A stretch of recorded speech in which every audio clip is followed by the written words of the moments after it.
The Lord be with you. And with your spirit. A reading from the Holy Gospel according to Matthew. Glory to you, O Lord. Jesus was going through a field of grain on the Sabbath. His disciples were hungry and began to pick the heads of grain and eat them. When the Pharisees saw this, they said to him, "See, your disciples are doing what is unlawful to do on the Sabbath." He said to them, "Have you not read what David did when he and his companions were hungry, how he went into the house of God and ate the bread of offering, which neither he nor his companions, but only the priests could lawfully eat? Or have you not read in the law that on the Sabbath the priests serving in the temple violate the Sabbath and are innocent? I say to you, something greater than the temple is here. If you knew what these meant, I desire mercy, not sacrifice, you would not have condemned these innocent men. For the Son of Man is Lord of the Sabbath. The Gospel of the Lord. Praise to you, Lord Jesus Christ. Although the Gospel is all about adherence to the law, and then of course about the Sabbath, allow me to give you a reflection about impressions or on impressions. Ang impression is a mental creation. It exists on your mind. Ang impression is different from reality. Kaya ang impression, merong tinatawag na good impression, meron namang bad impression. If it is a good impression, even though it is good, still, it may not be the reality. If it is a bad impression, hindi na nga siya realidad, nakasira pa ng tao. And I guess, guilty po ang mga Pharisees sa ganito pong uri ng pagtingin kay Jesus. Ang tingin nila kay Jesus at saka sa kanyang mga kasama ay lawbreaker.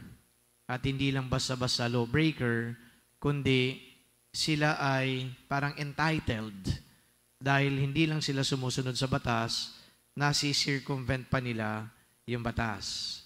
So based on that impression, nag-create na kagad sila ng condemnation at judgment na sina Jesus at ang kanyang mga kasama, mga masasamang tao, kaya hindi dapat paniwalaan, hindi dapat igalang, dapat sila ay i-undermine, lalong-lalo na at the time, Christ was already commanding followers.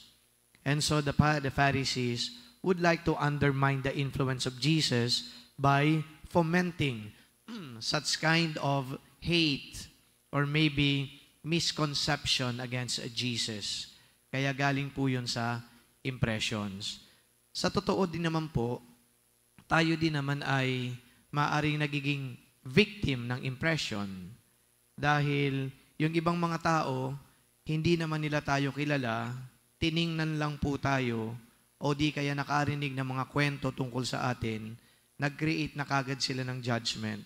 And after judgment, condemnation. At maganda ho sana kung halimbawa ay good impression yung na-create sa kanilang isipan, yung nga lang kahit na good impression yung na-create sa kanyang isipan, wala din po tayong kasiguraduhan na yung impression na yan ay totoo even though good. So kumbaga, ang mukha yata na pinupuntuhan ng ebanghelyong ito, if we're going to follow the thread of giving some nuances about reflection, ay ito po, give the person the benefit of the doubt. Because in reality, we don't know the whole story. Yan po ang totoo. Sa realidad, hindi natin alam kung ano ang buong katotohanan. Tingnan po ninyo mga example na to. Nakita natin ang isang tao, siya ay malungkot, siya ay detached, hindi nakikipag-usap, ngunit sa impression siguro natin, malamang na ang taong ito ay snob, suplado, suplada. Pero hindi alam natin, kaya pala siya ay detached kasi meron pala siyang may pinagdadaanang problema o di kaya isang sitwasyon sa buhay. Posibleng yan po ay biktima ng karahasan, kaya nag-withdraw. Posibleng siya po pala ay merong kamag-anak na may sakit, kaya unti-unti nag-withdraw, malungkot, walang gana makipag-usap. But we cannot just simply say that that person is a snob. We cannot just simply say that that person ay walang pakialam kasi hindi natin alam ang buong katotohanan. Naalala ko din tuloy, nung kami ho ay nag-uusap-usap, mga magkakaibigan, at ang kwentuhan ay tungkol sa mga politiko na sinusuportahan. Sabi nung isa kong kaibigan ay ganito, ang daming kuda ng mga tao. Yung word na yun ay ginamit ko street lingo. Ibig sabihin, ang daming sinasabi ng mga tao laban sa presidente. Parang akala mo yung mga taong ito, alam na alam nila lahat ng nangyayari sa bansa. Alam na alam nila yung mga sirkumstansya. Alam na alam nila yung mga detalye. Kaya nakakarindi na rin makinig sa mga kritikong ito. Parang sila na lang lagi yung tama. Pagpaliting kaya natin, sila gawin nating presidente at yung presidente bumaba. Ano kaya magagawa nila? Tingnan natin kung ano din ang magiging solusyon nila sa mga problemang ito. Which is, I think, a reflection of, well, somehow, reality. Nang ibig sabihin, oo nga, mahilig tayo magsalita. Mahilig tayo na mag-criticize ng ating kapwa. But hindi naman natin alam kung ano yung kabuuan ng lahat. Kung ano yung konteksto, kung ano yung mga concerns, kung ano yung talaga yung mga totoong problema, ano yung mga detalye. But parang nasa DNA na natin, magsalita lang na magsalita. Sige lang ng sige sa pagkikriticize sa kapwa. Again, listen to Jesus in the gospel. Sabi niya, have you not read about what David did? When he and his companions were hungry, he went to the house of God and ate the bread of offering, which neither he nor his companions, but only the priests could lawfully eat. Anong ibig sabihin nito? Pwede namang kainin eh.